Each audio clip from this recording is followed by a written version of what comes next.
Yan po si Inday. Yan. Ayan. Yan. Second therapy po namin ni Inday. Palalakarin ko po siya, ha? Okay. Inday. Yan po si Inday, oh. Second therapy lang, oh. Hop. Tayo, oh. Tayo. Tayo muna. Sige, upo. Yan. Sige, tayo. Upo. Siya lang po mag-isa yan. Ano natin, ha? Yan. Siya lang po mag-isa yan, oh. Hop. Upo. Hop. Upo. Hop. Upo. Hop. Upo. Okay. Pagod? Hindi. Hindi. Okay. Siya lang po yan. Second therapy po namin yan ngayon, no? Ni Inday. Si Inday sa balita. Maglalakad nga mo ngayon po kami, no? Maglalakad kami ni Inday. Ayan. Hintayin nyo ang aming paglakad. Inday. Ayan. Inday. Kami maglalakad. Yun, no? Sige. Lakad. Sige. Ayan.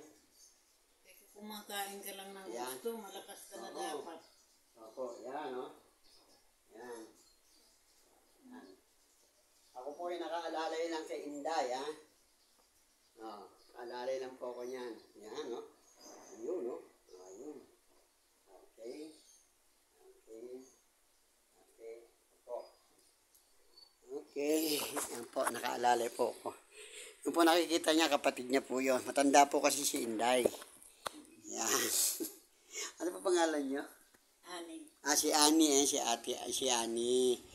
Yan, mas bata yan. Ito, mas matanda. Sige. Inday, tayo. Kapit sa bintana. Tingnan niyo po, oh. Yan po siya. Pangalawang therapy po lang po natin yan. Pero awa ng Diyos po. Sige, isa pa. Ayan po.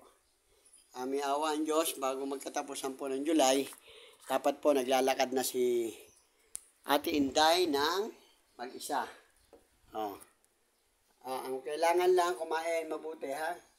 Kakain lagi. Ayan po. Ang problema po, medyo mahina kumain, eh. Ayan. Ayan. Ayaw po ng gatas. Gusto Alfonso. Ayan po. Sige po. God bless po. Papay na. Ayan, oh. Okay.